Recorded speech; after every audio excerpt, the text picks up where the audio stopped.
ಚಂದ್ರಶೇಖರ್ ಹಾಗೂ STMC ಅಧ್ಯಕ್ಷ. ಈ ದಿನ ಏನು 2024 ಜೂನ್ ನಾವಿದ್ದೇವೆ, ಜೂನ್ 5 ವಿಶ್ವ ಪರಿಸರ ದಿನಾಚರಣೆ.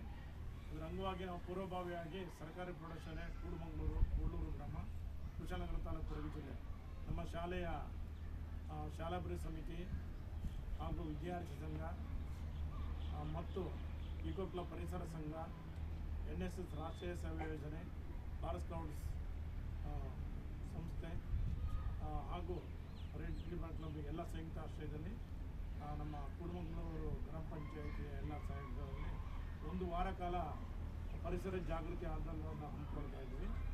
ಅದರಲ್ಲಿ ಏನು ಪರಿಸರ ಸಂಭ್ರಮ 2024 ಅದರ ಅಂಗವಾಗಿ ನಾವೆಲ್ಲರೂ ಕೂಡ ಪರಿಸರವನ್ನು ಸಂರಕ್ಷಣೆ ಮಾಡ್ತಕ್ಕಂಥ ಕೆಲಸ ಮಾಡ್ತಕ್ಕಂಥದ್ದು, ಗಿಡ ನೆಟ್ಟು ಅದನ್ನು ಪೋಷಿಸಿ ಬೆಳೆಸ್ತಕ್ಕಂಥ ಜವಾಬ್ದಾರಿ ಎಲ್ಲರೂ ನಮ್ಮ ಮೇಲಿದೆ. ಅದಕ್ಕೋಸ್ಕರ ನಾವೆಲ್ಲರೂ ಕೂಡ ಈ ಒಂದು ಸಂಭ್ರಮ ಆಚರಣೆಯಲ್ಲಿ ನಿಮ್ಮೆಲ್ಲರಿಗೂ ಪರಿಸರದ ಒಂದು ಶುಭಾಶಯಗಳನ್ನು ನೀಡ್ತಾ ಇದ್ದೀವಿ. ನಮ್ಮ ನಡೆ ಪರಿಸರ ಸಂರಕ್ಷಣೆ, ಹಸಿರೇ ಉಸಿರು. ಬೈಸ್ಕಲ್ ಬಳಸಿ ಇಂಧನ ಉಳಿಸಿ, ಬೈಸ್ಕಲ್ ಬಳಸಿ ಮಾಲಿನ್ಯ ತಡೆಯಿರಿ, ಬೈಸ್ಕಲ್ ಬಳಸಿ ಮಾಲಿನ್ಯ ತಡೆಯಿರಿ. ಹಸಿರೇ ಗಿಡ ನೆಟ್ಟು ಪರಿಸರ ಉಳಿಸಿ, ಗಿಡ ನೆಟ್ಟು ಪಶ್ಚಿಮ ಘಟ್ಟಗಳ ಸಂರಕ್ಷಣೆ, ಜಲಮೂಲಗಳ ಸಂರಕ್ಷಣೆ, ಹಸಿರೇ ಪರಿಸರ ಸಂರಕ್ಷಣೆ.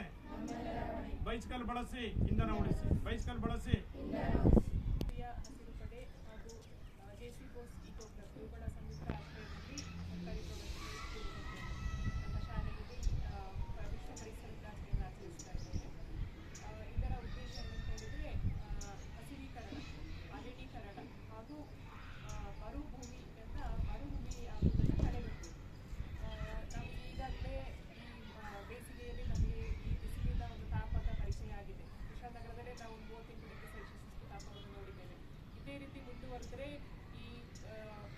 ಇದು ಭೂಮಿಯ ಮೇಲೆ ಇರುವಂತಹ ಸರ್ವ ಜೀವ ಸಂಕುಲಕ್ಕೂ ಕೂಡ ಅಪಾಯ ಇದೆ ಅಂತ ನಾವು ಹೇಳ್ಬೋದು. ಅದರಿಂದ ಎಲ್ಲರೂ ಕೂಡ ನಾವು ಮನೆಯಲ್ಲಿರ್ಬೋದು ಅಥವಾ ಶಾಲೆಗಳಿರ್ಬೋದು ಪ್ರತಿಯೊಂದು ಮಗು ಒಂದೊಂದು ಸಸ್ಯವನ್ನು ಬೆಳೆಸಿ ಅದನ್ನು ಪೋಷಿಸಿ ನಾವು ಹಸಿರೀಕರಣಕ್ಕೆ ನಾವೆಲ್ಲರೂ ಕೈ ಜೋಡಿಸಬೇಕು ಅಂತ ಹೇಳ್ಬೋದು. ಪ್ರಕೃತಿಗೆ ಎಲ್ಲರೂ ಕೈ ಜೋಡಿಸಿ ಎಲ್ಲ ಒಂದು ಗಿಡಗಳನ್ನು ಪ್ರತಿಯೊಂದು ಗಿಡವನ್ನು ನೆಟ್ಟು ಎಲ್ಲರೂ ಅದನ್ನು ಪೋಷಿಸಿದರೆ ಎಲ್ಲರಿಗೂ ಒಂದು ಒಳ್ಳೆಯ ಬೆಳಕು, ಒಳ್ಳೆಯ ಗಾಳಿ, ಒಳ್ಳೆಯ ಒಂದು ಪರಿಸರವನ್ನು ನಾವು ನೋಡ್ಬೋದು ಅಂತ